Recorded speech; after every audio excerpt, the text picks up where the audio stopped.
आज का चैप्टर है विद्युत और उसका टॉपिक है पहला विद्युत धारा। हमने चालक को चालक अर्धचालक के बारे में डिटेल में बात कर चुके।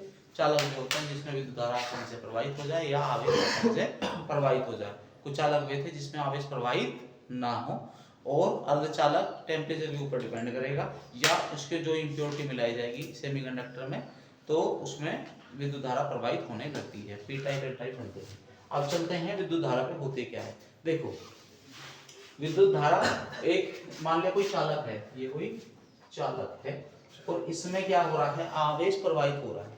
आवेश प्रवाहित हो रहा है, ऐसा तो है नहीं एकदम से आवेश यहाँ से गायब होएगा और यहाँ आ जाएगा, ऐसा तो नहीं होगा, कुछ ना कुछ टाइम तो लगेगा उसे।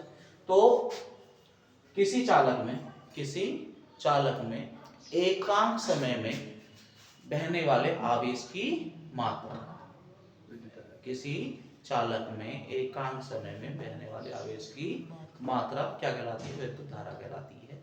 या किसी चालक में एकांक समय में बहने वाले आवेश प्रवाह की दर को क्या कहते हैं, विद्युत धारा कहते हैं। मान लीजिए ये चालक है और इसे एक छोटा सा एरिया मान लेते हैं और यहाँ से जो बहने वाला आवेश है Q है, आवेश बहने वाला चलो Q मान लेते हैं, ठीक है। आवेश कितना है, Q है और उसमें T समय में वो प्रवाहित हो रही है। तो आवेश जो होगा कितना हो रहा है, T हो रहा है। कितने समय में हो रहा है, T समय में हो रहा है। Q आवेश T समय में प्रवाहित हो रहा है तो इस चालक में बहने वाली विद्युत धारा क्या होगी, आपकी विद्युत धारा Q अपॉन T होगी। समझ में आ गया। यहाँ से एक मात्रक समझ में आना चाहिए। मात्रक क्या होगा इसका मात्रक क्या होगा। एक तो ये बात है मूल राशि है, क्या है, मूल राशि है। और तो इसका मात्रक जो होगा क्या हो जाएगा, मूल मात्रक होगा। क्या होगा, मूल मात्रक होगा। तो कैसी राशि है, मूल राशि है। इसका मात्रक क्या होता है, एम्पियर।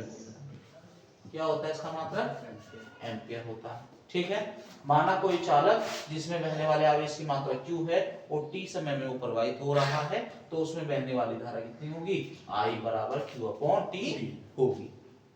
समझ में आ गया। यहाँ तक बात समझ में आई, कोई दिक्कत नहीं है। मात्रा क्या आ गया, एम्पियर आ गया। एक बार एक क्वेश्चन पूछा गया है, यहाँ से क्या पूछा है, उसने पूछा है कि निम्न में से विद्युत धारा का मात्रक है, निम्न में से विद्युत धारा का मात्रक है। एक दे दिया जूल है, दूसरा दे दिया जूल पर कूलाम है, जूल पर कूलाम है। एक दे दिया, तीसरे में क्या दिया था, उसने दिया था कि भैया एम्पियर मीटर है, एम्पियर मीटर है। एक और ऑप्शन दे रखा था, थर्ड एम्पियर सेकंड है, एम्पियर सेकंड है। तो अब हमने तो पढ़ा था कि इसका मात्रक क्या है, विद्युत आवेश का मात्रक पूछा था तुमसे। किसका पूछा है, विद्युत आवेश का मात्रक है। हमने क्या पढ़ रखा है, विद्युत आवेश का मात्रक कूलाम है। विद्युत आवेश का मात्रक क्या है, कूलाम। और कूलाम इसमें है ही नहीं। क्या हो रहा है, विद्युत धारा का मात्रक कूलाम है और कूलाम ऑप्शन में दिया नहीं है। तो हमने क्या करना था उसमें, देखो जूल विद्युत धारा का मात्रक होता है, उसका पावर का मात्रक होता है, तो उसका होना ही नहीं है, कार्य का मात्रक होता है। जूल पर कूलाम V का मात्रक होता है वोल्ट का, ठीक है ना। और एम्पियर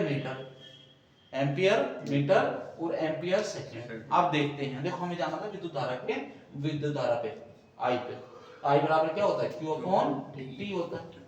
I बराबर क्या होता है, Q अपॉन T। तो यहाँ से किसकी वैल्यू निकाल देंगे, Q बराबर IT, Q बराबर IT। इसका मात्रक क्या होता है, एम्पियर, ठीक है। और इसका मात्रक क्या होता है, सेकंड। समझ आ रहा है कि नहीं। तो इसका मात्रक कौन सा ऑप्शन आना था, फोर्थ आना था, ये फोर्थ था ना ऑप्शन। ये इसका ऑप्शन कौन सा था, फोर्थ। समझ में आया। उसने कभी कभी जलाने के लिए तुम्हें क्या कर देगा, तुमसे ऐसा क्वेश्चन भी पूछ सकता है, डायरेक्ट मात्रक ना देके तुमसे क्या कह देगा कि भैया इसमें से बताओ तो मात्रक कौन सा है। समझ आया कि नहीं आया। चलो जी, ये बात समझ में आ रही है। मात्रक दो निकल के आए, एक तो विद्युत धारा का मात्रक आपने एम्पियर बता दिया, आवेश का मात्रक हमने कूलाम पढ़ा था। पर एक बार एक क्वेश्चन पूछा गया है कि निम्न में से कौन सा मात्रक इसका है, आवेश का। उसमें क्या नहीं था, आपका कूलाम नहीं था, कूलाम की जगह क्या दिया था, एम्पियर सेकंड दिया था। समझ में आया, आसान है क्वेश्चन, ठीक है। अब करते हैं, तो ऐसा समझ में आ गया। ठीक है। अब आपसे पूछ सकता है कि इसकी भी माँ कितनी होती है, विद्युत धारा समझ में आ रहा है ना? ठीक।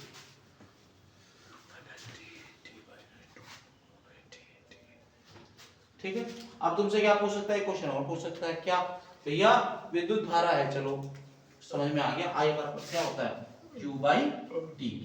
आई बराबर क्या होता है, Q बाई टी। ठीक है, और तुमसे क्या पूछ लिया कि एक बार क्वेश्चन पूछा गया कितने में, 1 मार्क्स में, इस टाइप का क्वेश्चन आया था, एग्जैक्ट तो याद नहीं क्या था। Q उसने क्या कहा कि 5 सेकंड में, 5 सेकंड में एक वस्तु से कितनी धारा प्रवाहित हो रही है, 4 एम्पियर धारा प्रवाहित हो रही है।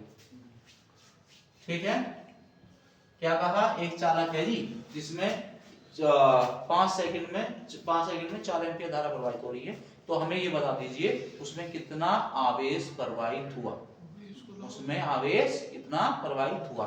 तो क्या हो गया, ये जो चालक था जी कोई दिक्कत नहीं थी, 5 सेकंड में आवेश बग गया निकल गया, कितना था, वो धारा कितनी थी, आई बराबर दी थी तुम्हें, आई बराबर कितना दिया था, 4 एम्पियर। आई बराबर कितना दिया था, 4 एम्पियर। कौन सा फॉर्मूला लगाना था, आई बराबर Q अपॉन टी। यहाँ से Q की वैल्यू आ गई क्या, आई टी। Q की वैल्यू आई क्या, नहीं है। ठीक है, आई हमें दे रखा है कितना, 4 एम्पियर इंटू ये 5 सेकंड है, 5 हो गया, 5 चौक 20 कूलम, 5 कूलम पर सेकंड ना आता कूलम में। ठीक है, तो इसका मात्रा कितना आ गया, 20 कूलम आ गया। अब एक और लिख सकते हैं, एम्पियर सेकंड, एम्पियर सेकंड अगर ऑप्शन नहीं आ रहा तो लिखोगे ना, अगर होता एमसीक्यू के लिए था, पर एसआई जो यूनिट है उसकी कूलम है, एसआई यूनिट क्या है इसकी, कूलम है। अब तुमसे एक कदम और आगे पूछ सकता है, एक कदम और आगे पूछ लेगा, वो तुमसे पूछ लेगा कि भैया मुझे एक बात और बता दो, इस आवेश में प्रवाहित हुआ ना, इसमें कितने इलेक्ट्रॉन ट्रांसफर हुए, इसमें कितने इलेक्ट्रॉन ट्रांसफर हुए, 20 कूलम में कितने, यानी कि अगर किसी वस्तु पर कितना चार्ज है, 1 कूलम आवेश है, तो उस पर कितना आवेश ट्रांसफर हुआ होगा, ये पूछ लेता है ना। या तुमसे क्या पूछ ले कि भैया ये जो आवेश आपने ट्रांसफर किया है ना, ये इसमें कितना आवेश ट्रांसफर हुआ है, नंबर ऑफ चार्ज, कितने इलेक्ट्रॉनों की संख्या है जो ट्रांसफर हुई है। ठीक है, तो ये समझ में आया, यहाँ तक समझ में आया कि नहीं आया। अच्छा, तो उसके लिए क्या हमने पढ़ा था, क्वांटाइजेशन ऑफ चार्ज पढ़ा था, आवेश का क्वांटीकरण, आवेश का क्वांटीकरण। तो इसने क्या कहा कि भैया किसी वस्तु पर जो इलेक्ट्रॉन की मात्रा होगी, इलेक्ट्रॉन होंगे, या किसी वस्तु पर आवेश की जो मात्रा होगी, इलेक्ट्रॉन के आवेश के n गुना होगी, और जहां n क्या होगा, एक इंटीजर होगा, इंटीजर मतलब पूर्णांक संख्या होगी। समझ में आया कि नहीं आया यहाँ तक, n बराबर, ठीक है, Q बराबर क्या लगा दिया, Ne लगा दिया। अब हमें पता होना चाहिए इलेक्ट्रॉन पे आवेश कितना होता है, हमें क्या पता होना चाहिए, इलेक्ट्रॉन पर आवेश कितना होता है। इलेक्ट्रॉन पे होता है जी 1.6 × 10⁻⁻19 क्या कूलम। ठीक है, Q दे रखा है आपको 20 क्या 20 कूलम। ठीक है, आपसे क्या पूछना चाहता है, Ne from quantization of charge, आवेश के क्वांटीकरण से क्या हो जाएगा, Q बराबर Ne लगा दूं क्या। ठीक है, तो बताओ जल्दी से, Q कितना दिया है, 20 दिया है,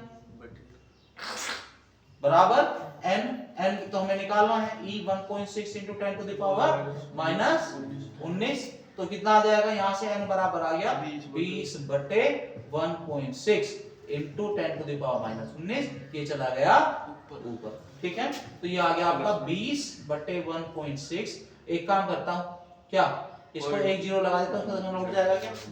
ठीक है, और ये ऊपर चला जाएगा क्या, 10 की घात 19, 18 हो गया। हाँ 18 क्यों होगा, 19 ही तो होगा। समझ में आया कि नहीं आया। तो ये क्या आ जाएगा, इसे काटो, 4 पंजे 20 और 4 0 0, 4 चौक 16। ठीक है, ये 12.5 आ रहा है क्या, 12.5 आ रहा है क्या, देखो फिर कर लो भैया, 2 से डिवाइड, कितना आ गया, 25 आ गया, 25 आ गया, तो 25 को 2 बार काटोगे तो 12.5 आ गया क्या, इंटू 10 टू द पावर कितना +19 यानी कि इलेक्ट्रॉन की संख्या है। यानी कि एक 20 कूलम अगर आवेश आपको बनाना है तो उस पे कितना इलेक्ट्रॉन ट्रांसफर करना पड़ेगा? 12.5 गुना 10 की घात 19। समझ में आया? ये इलेक्ट्रॉन के नंबर हैं, जो कि एक बहुत बड़ी संख्या है, बहुत बड़ी संख्या है। कूलम क्या मात्रा किसका? ये तो नंबर ऑफ इलेक्ट्रॉन है ना, कितने इलेक्ट्रॉन ट्रांसफर हुए, इसका मात्रा थोड़ी बताओगे भाई। 1 इलेक्ट्रॉन, 2 इलेक्ट्रॉन, 5 इलेक्ट्रॉन, 10 इलेक्ट्रॉन, मात्रा थोड़ी बताने वाले हैं। नोट करो जल्दी से।